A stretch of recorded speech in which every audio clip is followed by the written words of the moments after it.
Yeah. I see you over there, clown walking. Keep it up, man. You got your wobble on. Do that right. Baby over there with the stripper dance. Holla at your boy, man. We clowning out. I show you how to heel to the toe with it. Wilding out with the child. You hear the sound. The beat is in my body and I roll with it. Drop, pop, squat, get We clowning out. I show you how to heel to the toe with it. Wilding out with the style. You hear the sound. I feel it in my body, so I roll with it. Drop, pop, squat, get low with it. Step up in the party in the middle of the circle. Mugging your crew like I really wanna hurt you. And I'm tugging on my pants. Man, I'm ready to dance. You suckers don't understand what. I wave my hands in the air and watch drop a style yourself out of here. Look, I got the pump, drop. Really don't want me to stop. Everybody getting juiced when they see me. They put my face up on the TV, riding, rolling, going nuts. Clowning what? Got a smile on my face, but I'm wrecking the place, rocking the place, feeling the bass. I get the feeling that, huh? I get the you need that, bruh. Like clowning, we going around it, doing our thing, drop, pop, beat pounding. It's how I go out here, clowning around here, clowning around. We clowning out. I show you how to heel to the toe with it. Wilding out with the child. You hear the sound. The beat is in my body and I roll with it.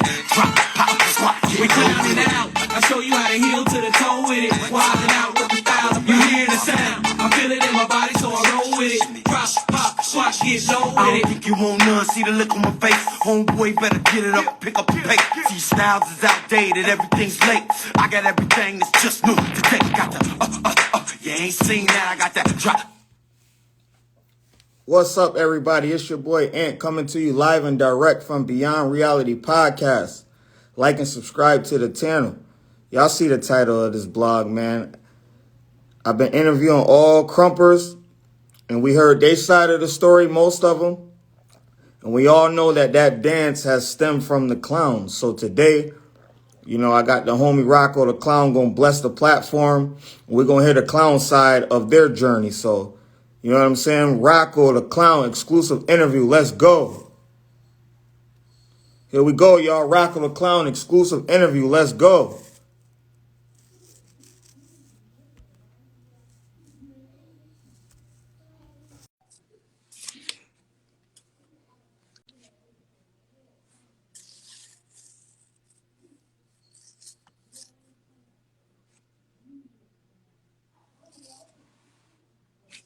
What's good, man? What's up, brother? How you doing, man? I'm feeling good, man. How you feeling? Man, I'm hanging in there. Had a long weekend, so I'm getting back in the mode of things, trying to catch up on a little bit of rest. Mm-hmm. Man, first of all, brother, I want to say this is an extremely honor, man. A blessing to have you, pull up on the podcast, bro. The Krumpers have their side of their journey, and I thought it was dope, to bring like the clown aspects to this podcast and to let the dance world know, about you guys' journey and your side of like the rise, Tommy the Clown, et cetera, et cetera. So, Gotcha. give your introduction, bro. Let everybody know who you are. Well, I go by the. Y'all gotta excuse my voice. My voice coming back from screaming and yelling all this weekend, so I might sound a little bit iffy here and there. But yeah, I go by the name of Rocco the Clown. I've been in the clown world since the year of 2000. A lot of people know me from, being with Tommy. I was with him for 16 years. After that, 2018, I, started my own group, and now I got my own group called the League of Clowns, TLOC. Some people call us T-Loc. But yeah, man, I've been on the scene since a whole lot of things that went on. Just been around. People know me as Rocco. Yeah, but, we finna get into it, all right? Oh man. Any questions you got? I know it's gonna be some disagreements or whatnot. I got a whole lot of history in the game on both sides.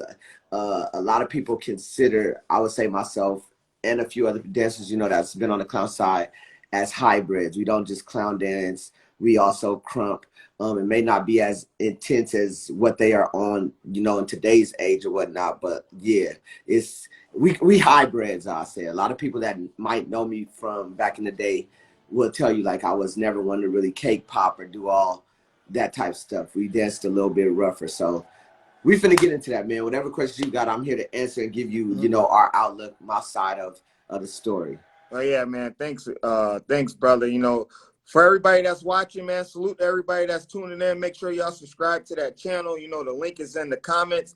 But yeah, Rocco, kind of let everybody know like when you first started dancing.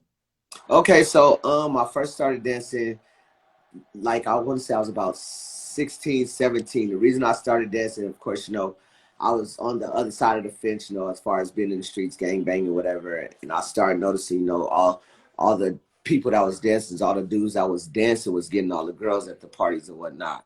So I was like, I don't want to be the ladies' man or whatever. So I started dancing, whatever. My homie Bop, my friend Bop, he was going to audition for this group called Just Clowning back in the day, and he used to stay, well, his cousin used to stay downstairs from me. He hit me up like, hey man, I'm gonna go to this audition, you want to come try out or whatever? I'm like, yeah, come on, I'll go. I went, tried out, and I made it on their squad. We battle versus Tommy in Battle Zone 1. I want to say that was in the year of 2000. Then from there on, I was from Just Clown, I went to a group called True Clowns. From there I ended up going to Tommy, and I was with him for 16 years until 2018. So how did you first like get involved with like meeting Tommy and knowing like what he had going on? I had saw him. Someone had ordered him on my block. I want to say maybe like a few weeks before the first Battle Zone. And I just heard music outside, looked out the window, and I just watched them do their show from the window where I was staying at that time. And if y'all wondering why I'm looking that way, it's because it's the TV over there. But yeah, I was just checking them out from the window, and then I knew La Nina back then, and I knew Tio, which is Twister back then. So a few weeks after that, it was the Battle Zone or whatever. Then later on down the line, me and Little Tommy end up being real cool or whatever. And they was having the Battle Zone, the one that was coming up in the movie Rise. And at that time, it was Larry. As far as boys, it was Larry, Little Bop, and Little Tommy on his squad. Those was the only boys he had at that time. Right. So he was having an audition for boys. So Little Tom hit me up. He was like, hey, man, can you come over, battle with us? So I ended up going over there with him for Battle Zone, along with, at that time, my friend was known as Lil Tight Eyes. He went over there. Hypnosis went over there. Who else went over there? Static, Pee Wee, and a few other ones went over there at that time, to do the Battle Zone versus, we was going versus cartoons. Right. That's the one that's in the movie. Yeah. So that's how I ended up going over there. It was through Lil Tommy trying to have us come over there for a Battle Zone. And I ended up staying after because the group that I was with, they wasn't trying to prevail and, level up on certain stuff. So after going back, having a meeting with them, I ended up making the decision to stay over there. So like, what I want to know, and like what a lot of people also want to know, brother, is why don't Tommy get like the proper homage, like far as like creating this dance in LA? Because like when you think of dance, Krump, et cetera, a lot of people just think it stemmed from like Tight Eyes. You know what I'm saying?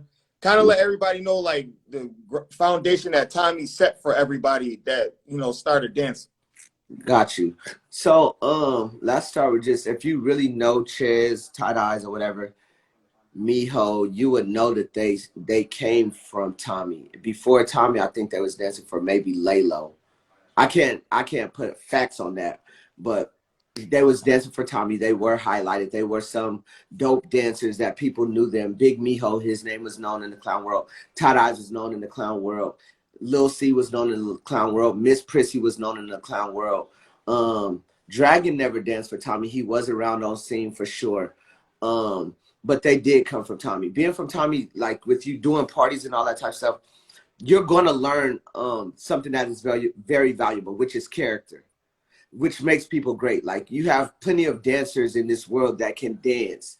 They can do choreography. They can do the dope dance moves. But when you add the character to it, it makes it much more than what the regular move would be. And I feel like that's something that makes Tight Eyes, Miho, Prissy, Lil C, all of them great. All the dancers that came from over there great. And that comes from, doing the birthday parties in the community, leveling up, labbing. Back then, everybody was labbing at the academy, doing their thing at the academy. So definitely you have to say where it starts for him, and it started from Tommy.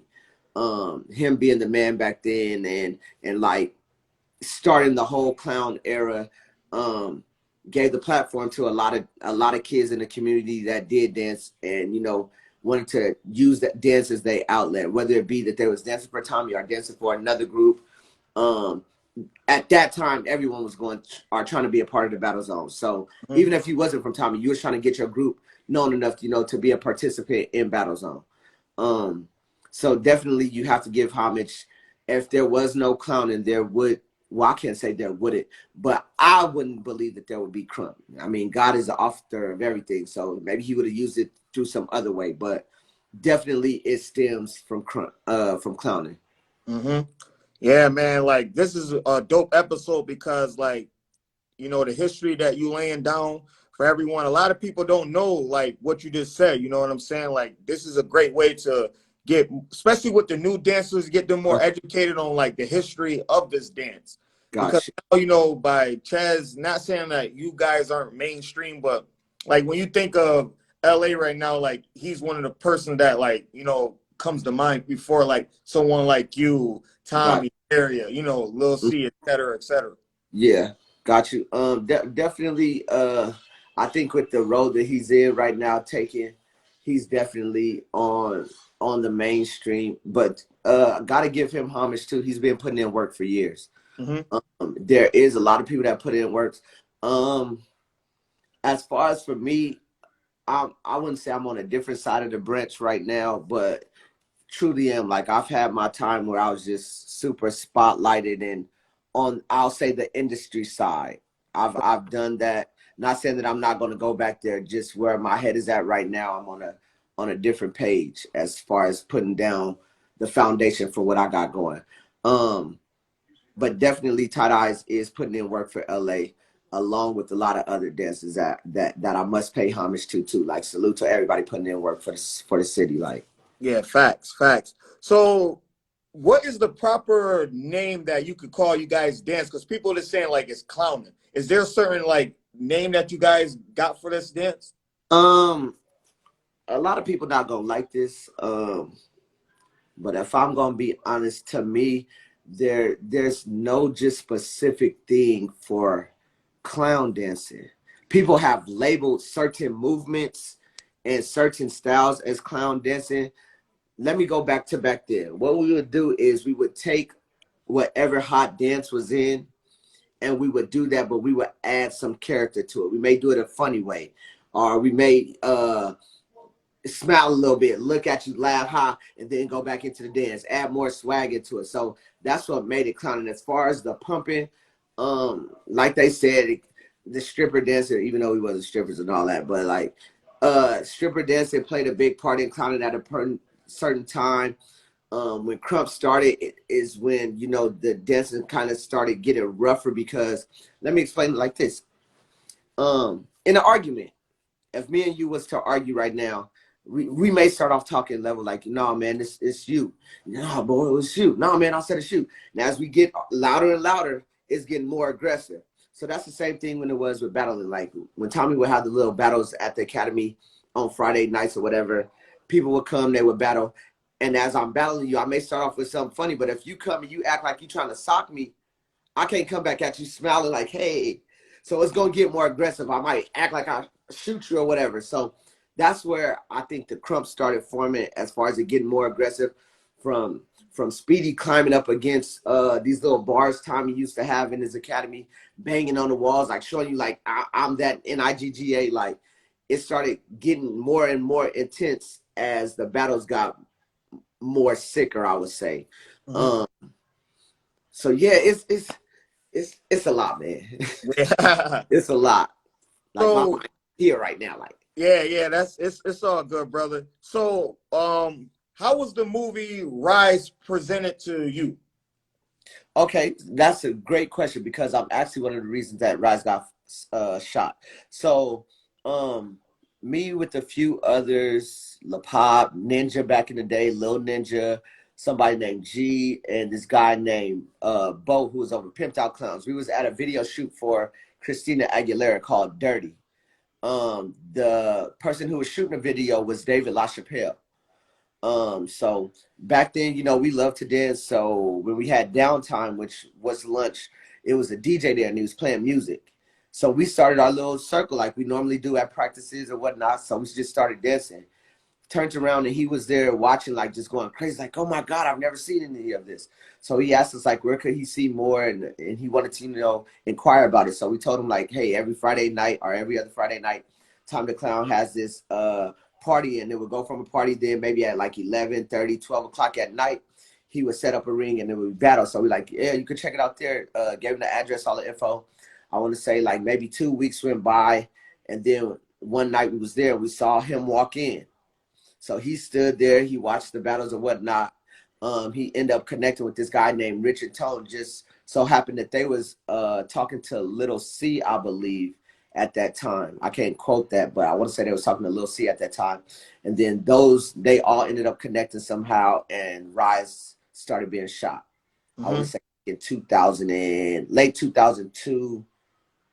Yeah, late 2002, I want to say Rise started getting shot. Wow. Wow. This is history, man. So, like, a lot of people have seen that movie. I spoke to a few people and they said a lot of that was in that documentary, slash movie was scripted. Is that accurate?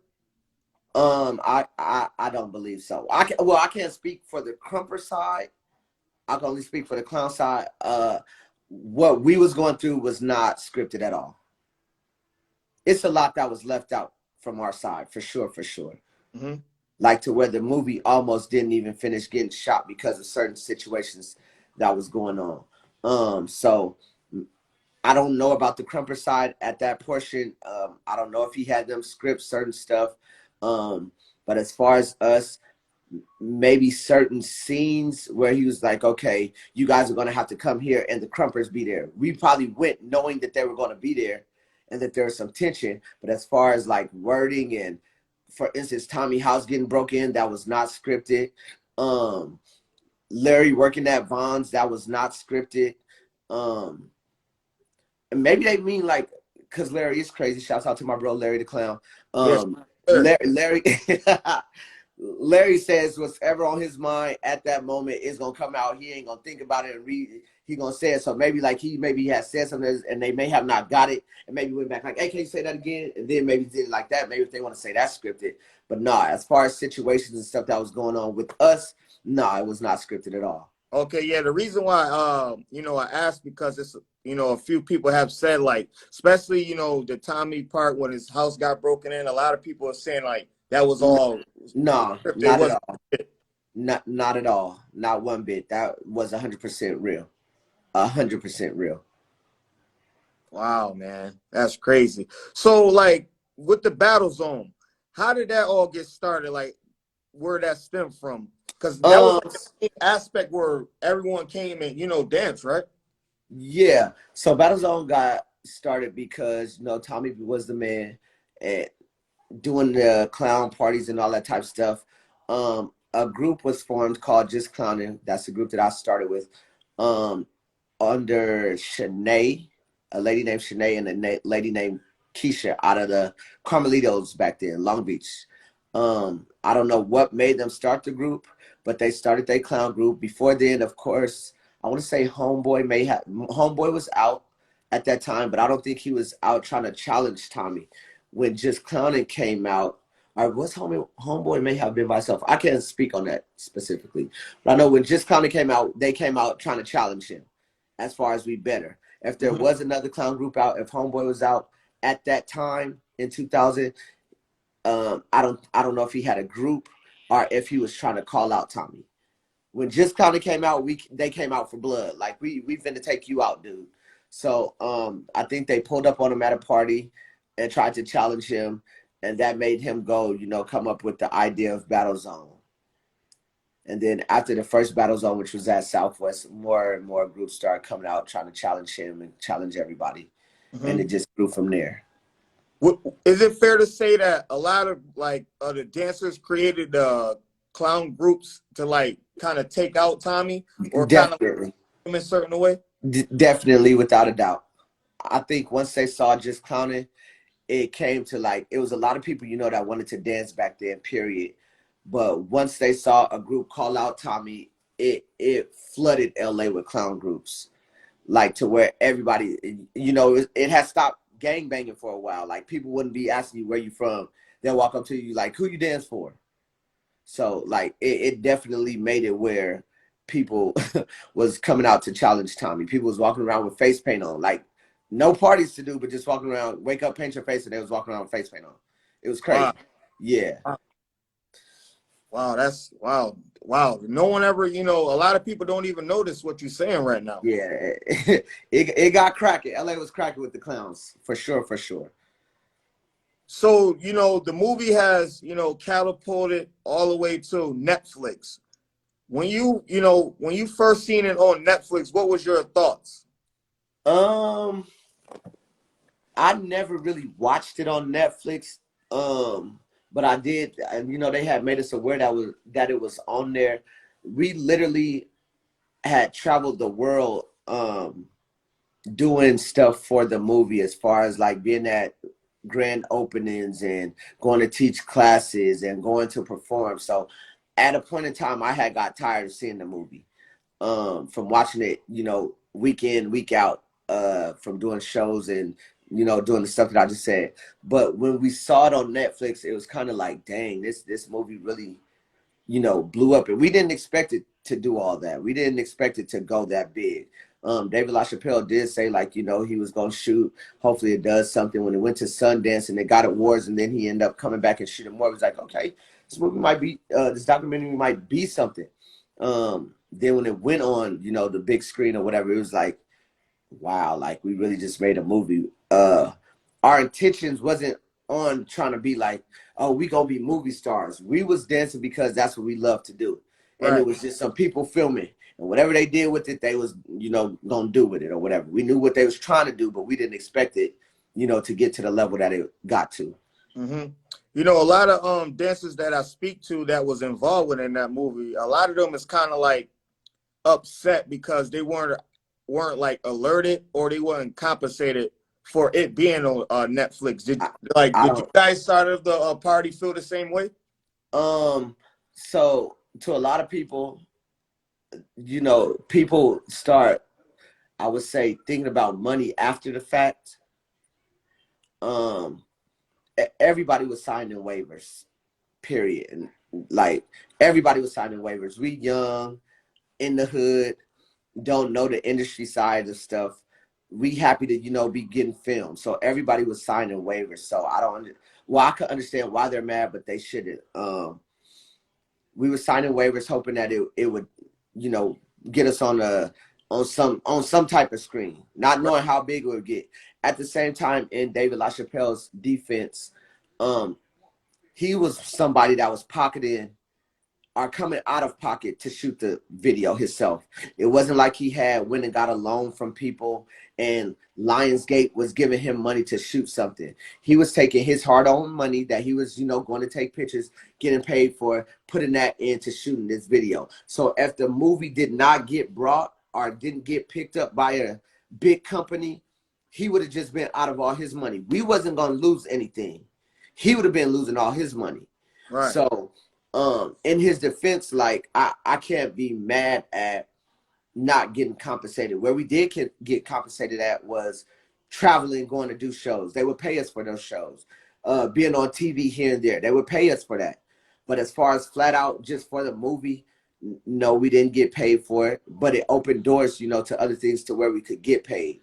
Agreed. So I mean, I get it. I don't look down on it. God opened the door for us. Now, what we did with that door is up to each individual. Some people were too high and mighty and felt like they should have just got broke off, but y'all didn't put up no money to shoot this. Right. So it's a sticky situation. I understand both sides of the fence, but it's definitely a growing situation. As far as like being in the industry now, you know what to look out for and all that type of stuff. Before, what it was and what it got shot for, I definitely would. If we went back, I would do it again. Definitely. Oh, wow. Wow. So, you know, a lot of people got like different versions of Tommy the Clown. Kind of explain to people like what he meant to like your career and how he is as a person, like without the mask and, you know, the performance and the parties. You know, let everybody know like what type of person he is to as far as like how you seen him and what he meant to your career. For the years I was over there, Tommy is a great person. Like hands down, he's a great person. Comical, laid back, chill, not into all the big fashionable and all that type of stuff. He's just a regular, chill, laid back, don't really want to be in the spotlight type dude. Like, he hustles to get what he want. He works hard. But very, very chill, laid back. Like the average, what they say, the average Joe. Mm-hmm. Yeah, he like that, man. Real cool. Mm-hmm. What, like, when was the time when you know, kind of ventured off and started doing your own thing when you separated from Tommy? 20 the end of 2017. Well, I say no, early 2018, like in January. Stuff got a little bit shaky to me to where I wasn't feeling certain things that was going on with the group. I didn't leave or stop dancing with Tommy due to us having a big fallout or something like that. That's not it. It was literally just my time to go. I didn't leave with no bad blood towards Tommy. Like I said, I just wasn't feeling some things that was going on. And then long story short, went to church after I had sat down for like 2 months, hadn't talked to nobody, didn't tell nobody that I stopped dancing. Went to church, got prophesied to about everything that had been taking place, and I literally hadn't told nobody. So pastor basically told me, like, God said he wasn't going to change anything till I move, and I put God first before anything. Right. So that was my total, like, yes, I have to go situation. But yeah, I never planned on leaving Tommy. That was not in my game plan at all. Right. It just so happened that God said it was my time to move, so I ended up leaving. Yeah, that's amazing, brother, because, you know, a lot of people that's, you know, that was connected or has been connected, it's kind of hard to like venture off and build, you know, a platform, a brand, an establishment like how yours is high level. You know, when you first left him, like, was there any nervousness where you like, damn, can I kind of like be at the same level as him, you know? So first let me say, I don't try to put myself in competition with Tommy. Okay. I literally just do me. I literally do what I feel.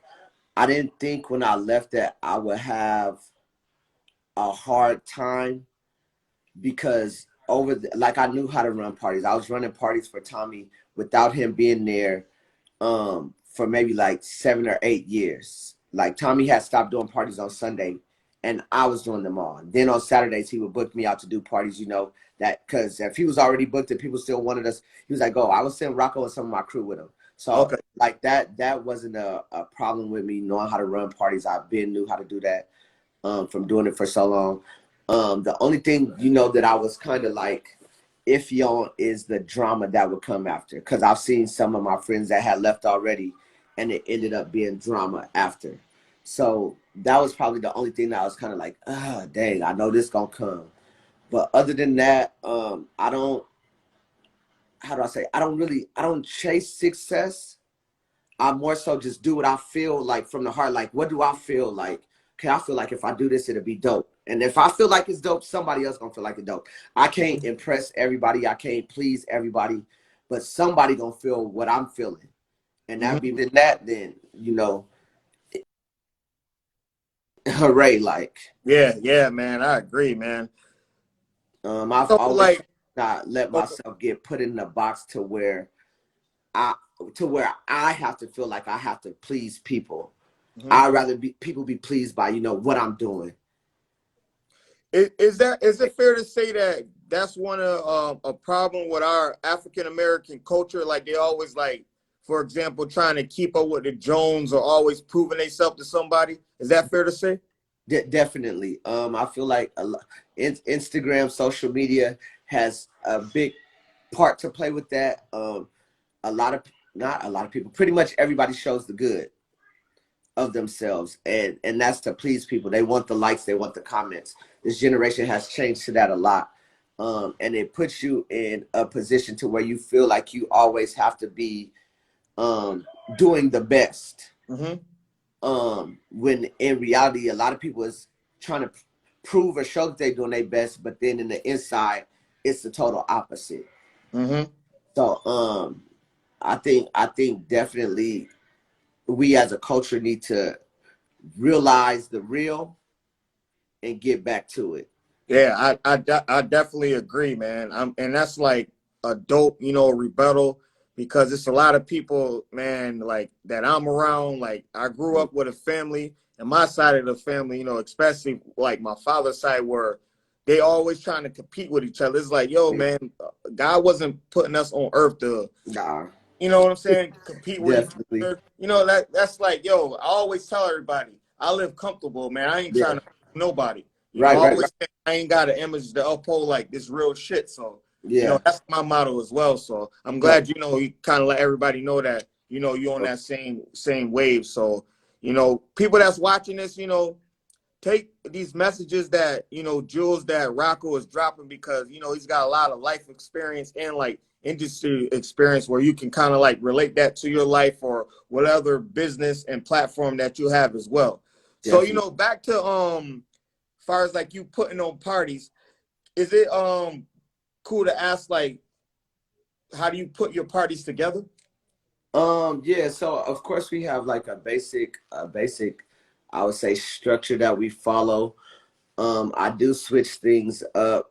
I'm I'm an entertainer, so I can see something at the party and I'll switch it just off the fly. Like, okay, y'all, we gonna do this, and I have a great crew behind me, the League of Clowns, that kind of just float with me, and we've been around each other, or they're around me so much to where they kind of know. Especially my right hand man, Bash for the Clown. Shouts out to him.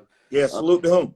Salute. Yeah, gotta salute him. That's really my right hand man. A lot of the success of the league falls on his shoulders too. You gotta have a strong I would say, what would you say, Batman and Robin is, the dynamic duo. Having a dynamic duo definitely helps a lot. So we've been around each other for so long. Like I could say something and he already gonna know like with what I'm gonna do next because we vibe like that. So the team I got fire, they great, love them to death. They get on my nerves when I'm watching. But yeah, I got a fire team behind me, man. Yeah, man. Salute to everybody, that's part of your brand and platform, man. And it's dope to, it's not a lot of positive black males out here, and you're one of them in the world I that appreciate it. like that's like the leader of men and women. You know what I'm saying? So, I hats off to you, and I, wishing you all the positive vibes and energy to everything you got going on, brother. Man, I appreciate it. I gotta say this too. Halloween was just, yesterday or whatever. And it Mm-hmm. was kids that was actually me for Halloween. And I I take that real deeply because like I said, it's a million things that people could want to be, especially for Halloween. Like Mm-hmm. people go all out before a kid, especially a kid. Like you got Squid Games, you got all the superheroes, you got things that's been on this earth forever that people want to be, and just to have like some kids that want to dress up and be Rocco the Clown, man, that like it blew my mind. It makes me want to push so hard, like because I really don't think of myself as like, oh, I'm that dude. Like I'm so chill, laid back, like down to earth. So for like I said, for them kids to really want to be me, paint their face, get my hat, put on the Rocco the Clown shirt with the whistle, like that's something big to me, Yeah, bro. and that's wow. That's like Like, uplifting to hear, man. This to hear, like you said, so many kids can do and be so much things for Halloween, and for someone to be like you, I know that was like a heartfelt moment to see. man, I've been waiting to say that since Friday. I had to get through this weekend, and like it really just hit me like while we was out. Like I saw the picture, and I'm like, dang, it's so many other things that these kids could be and want to be for Halloween, and they chose to be me. Like that's crazy. Mm-hmm. Yeah, man. Wow, man, that's just amazing. So, do you guys perform outside of California? Yes, I've literally been all around this world. I actually have a group in New Orleans. Shout out to the League of Clowns, that's out there doing it. And we do travel to other states. Of course, it's pricey for us to go because we got to shut down what we're doing out here to go travel and do that. But yes, Right. we definitely perform out of state. Out of all the places out of state, which one would you say, like, a couple of them has been like your favorite one that y'all touched down? My most favorite place that I've been, I would say I have two. It's been New Zealand and Japan. Wow. Yeah, though I love New Zealand and I love Japan for sure, for sure. Is there any reasonings? New Zealand, I just love like the openness of it. It's real green. It's like it's a totally different vibe than what, I grew up on. So that just put me like in a super relaxed state. Like it's just peaceful. Mm-hmm. It's peaceful. Like, of course they have their little rugged areas or whatever, but like coming from LA and Watts and all that type of stuff, like to go over there is peaceful. Then Japan, peaceful, everybody cool, like they got the it's I mean I got stories, that's crazy. But yeah, it's peaceful, man. It's just overall it's a different vibe. Mm-hmm. Now, we all as a world group has experienced, COVID-19, the pandemic. Has COVID-19 like kind of slowed down you guys' business in any way? Not at all. The crazy thing is that it picked up business for us. We actually, during the whole pandemic, we never stopped doing parties. We were actually overbooked doing parties. I think 1 month we did, I want to say like 80, 82, 84 parties in a month. Wow. So yeah, it picked up it's kind of slowed down now since, things are back opening up or whatnot. But when I say slow down, instead of us doing maybe 10 parties on Saturday, we may be down to doing like 6 or 8 or 6 or 7, something like that. But yeah, during COVID, it had picked up to where I was maybe doing like 7, 8, 9 parties on a Saturday. Then my co-captain Bachelor was maybe doing like 4 or 5 on one day. So it definitely boosted us a little bit. Wow. See, that's something that I didn't even know. Cause like for me being on the outside looking in, I would figure you guys only do like one party, but I didn't know you guys was rocking out like Nah. that many parties in one day. I couldn't even tell you the last time I did just one party on a Saturday or a Sunday. Wow. Like that's been probably years. Wow. Now, is there a time frame in your parties, or that goes on how you guys are booked? It goes by how we book. Most people book us for either an hour or 30 minutes. I don't really personally like to book more than an hour, due to the fact I like to be able to accommodate more people. Mm-hmm. Like for this weekend, a lot of people, we were booked to the max, and a lot of people was trying to get us for hours. So I had to make it to where I was only allowing people to book 30 minutes, so that way I could touch more places. Right. Just trying to be fair, because somebody would come and be like, "Oh, I want you for 2 hours." Then this party, I want you for an hour. This party, I want you. And then I will only be able to get to maybe 3 or 4 parties, and there's so many other people that would like to see us. So sometimes I make it where we only book in 30-minute parties, and then sometimes I open it up to where we're doing hours or whatnot. But I really don't too much book over an hour. Mm-hmm. So, I see that, Tommy has his caffeine, are you guys are part of that as well? I'm not. I don't. Due to certain things that have happened, I don't participate or whatnot. And then I know it's a lot of people that are itching, like, man, we want to see T-Loc and Rocco and them go against Tommy. In due time, in the future, it may happen. It's a lot that goes on behind the scenes that I just feel isn't worth it just yet. So due to that type of stuff, I don't endeavor. I don't participate or whatnot. Oh, okay. Okay. So, going back to the movie Rise, there were scenes on the movie where the Krumpers and other dancers felt like you guys were always cheating them. Is that accurate? Let's get that, man. Because we've been dealing with that for years. Like, oh, y'all cheated. Okay, so first and foremost, Rise, how they did it in the movie, to where it's like, okay, clowns 1, clowns 2, Krumpers 1, clowns 3. That wasn't exactly how the show went. That's how they just put it on the movie. We have always judged by crowd participation. So with that being said, if y'all don't bring y'all crowd, automatically we gonna have the upper hand on the clown side, because we're in the streets, we're in the community doing parties every weekend. So we're building our fan base weekly. So of course when those people come, they're gonna scream for, you know, their favorite. So Right. if you as a battler don't bring your crowd, and you know from jump the decision is going to be made off of the crowd, you have to either, one, go in there and smash your opponent to where the crowd has to be like, oh yeah, he killed you, dude, so we gonna scream for this dude. Or you have to bring your crowd. So I mean, people get mad at that all the time, because of course they gonna come in there feeling like, oh, this dancer is better than this dancer, especially if you there for them. But if you go to the Lakers stadium, if you go to the Staples Center and the Lakers are playing versus Portland, who is the crowd going to majority be screaming for? LA. Right. You're in LA. You're in our home. So people got to, on the battlefield, and that's for any dancer, you have to go in there. If you're going to somebody else's house, you have to go in their house knowing that, you know what, majority of this crowd is going to be for them. So either one, I have to smash this person to where it's without a doubt that I won, or I have to make sure that my crowd is there to scream louder than they crowd. And that's going to be a lot of crowd that you got to bring if you come into to somebody's house. We could use a prime example, Kid of the Great, Bay versus LA. He didn't bring his crowd, but he brought them dance moves that made the crowd like, oh, no, we got to give it to this kid.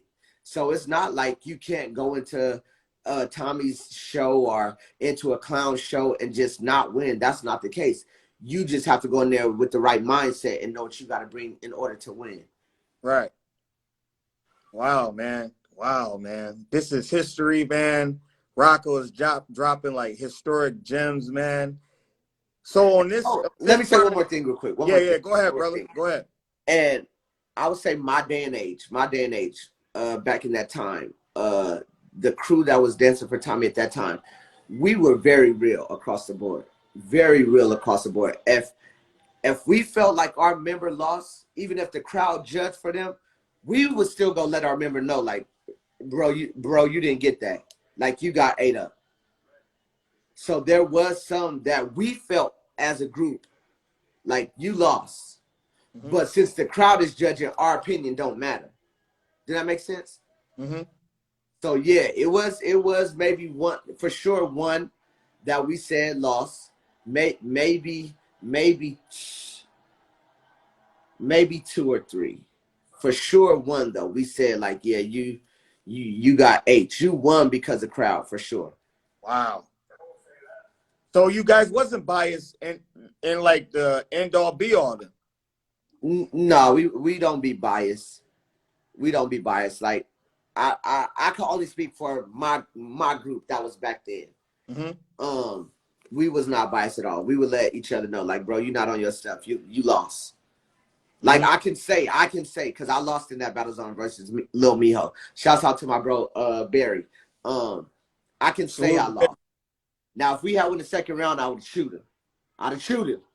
But at that point in time, we was dancing to tracks, so I already knew what my first round, what my intention was. I had a game plan to go in there and make him mad, make him get his dance moves off. So we were supposed to be able to go 2 or 3 rounds each, but due to time frame, we had to cut it down to 1 round. So I already knew from jump. Like, once they said that, I knew I was finna lose because I was going first. My track was made. I couldn't do nothing else but to my track. I performed the hell out of my track though. So shouts out to that. But yeah, shouts out to Barry, to Lil Miho. I could take that L. Salute to Lil Miho, man. Yo, AL Rocco, this part of the interview, you know, I always add a little twist to every interviewer that, you know, I interview. So I'm going to throw out some names, and I want you to give me, like, some thoughts on them, right? They're all dance. Tell me some of the parts that you like of their dance style. You ready? Got you. First person, Michael Jackson. A king. Great performer. Knows what he's doing on the stage, knows how to entertain, and gonna definitely give you a show. Second one, Usher.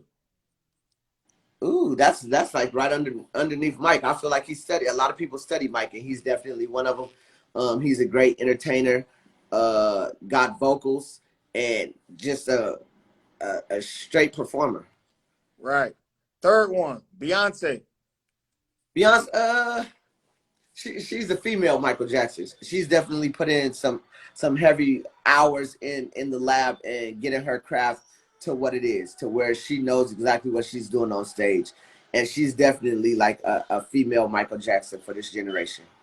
Wow, really? Those are high praise. Definitely. You're Gotta the give first it to her. person I ever heard, give her that type of, acknowledgement.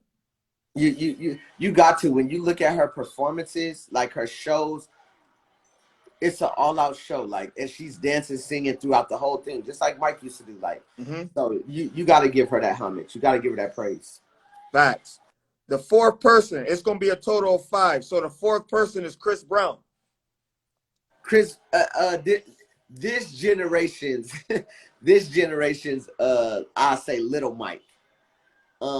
He's definitely came up underneath some great people. Like, shout out to Fly Styles, the Rich and Tone, how do you say their name? The Taliega. I forgot how you say their name. Those brothers. He's came up under some dope people that, help him mold himself and get his craft to what it is today. So shouts out to Fly and Rich and Tone for sure. And around this 5 off, this is gonna be like before all these guys' is time. James Brown. I knew you was gonna say that. James, Mr. Feet himself. Definitely, he was a big inspiration for Mike. So you gotta pay homage to him. He's beyond dope.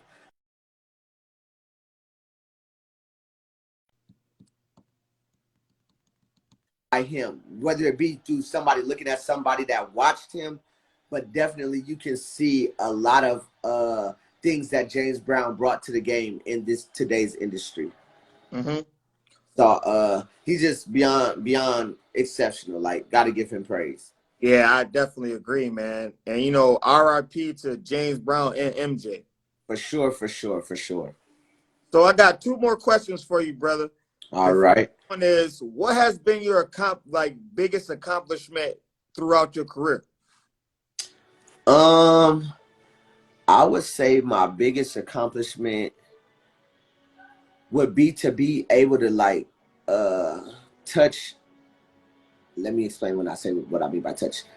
To be able to connect with my community as far as this generation's youth, to have them look up to me as an inspiration and want to do better for themselves. If that makes sense. Like I said, I've been all over this world or whatnot, but that's cool. But when you can change somebody, like, I've had people tell me, like, bro, I was in jail watching some of your videos and they helped me get through my day or what I was going through. That's something very touching and very big to me. Like, I'd rather hear stuff like that than, oh, Rocco, you rock this show. Like, I want to be able to connect with people to help them get through their problems and that type of stuff. So I would say that's one of my biggest accomplishments. Wow, man, that's just amazing. And the last question, what advice could you give another African American, whether it's male or female, that's trying to follow in your footsteps, not just with being a performer or being on a dance aspect, but like life and being like an entrepreneur? That's a very easy question. I know it's gonna sound cliche and like everybody says that, but from the heart, I really mean keep God first.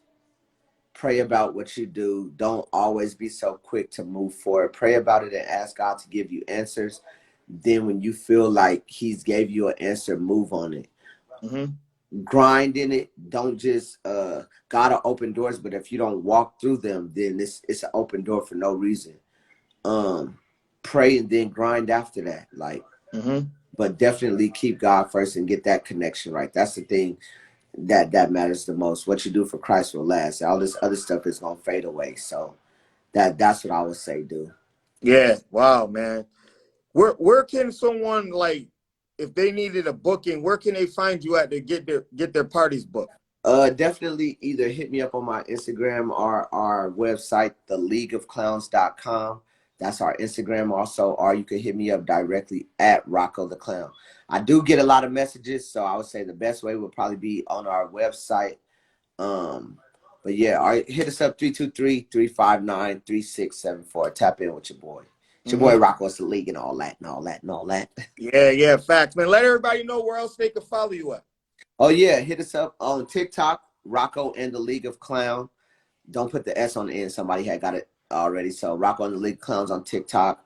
Our YouTube, definitely subscribe to our YouTube, Rocco and the League of Clowns. Y'all tap into that. We just did this crazy show yesterday where we connected all the Fridays that Ice Cube has shot. I'm going to be dropping that this week. Shouts out to everybody that booked us this weekend. Shouts out to everybody that supported me and the group in general, man. We love y'all. We appreciate y'all. Y'all stay tuned, tapped in with us. Make sure y'all follow my boy. Go follow his podcast. He's doing this thing, man. So we love y'all. And till next time, man. Yeah, man. Yo, Rocco, man. Thanks, man. This means a lot, man. This is a true blessing for you to bless my podcast. You know, I'm up and coming. And for me to reach out, bro, I know, you know, you busy. And for you to reach out, man, that means like the world to me, man. I definitely appreciate it, man. No problem, whatever, man. Keep grinding, stay at it. Keep God first, bro. All right, thank you, bro, man. Thanks for being on the show, brother. Have a good one. Yeah, blessings. All right. Yes, sir. Thanks, everybody, for subscribing to the channel. You know, for those who missed this dope episode with Rocco the Clown, you know, it's going to be on YouTube. I'm going to send him the link. But, man, y'all know my slogan. I'm just a guy that like to talk about reality. Peace.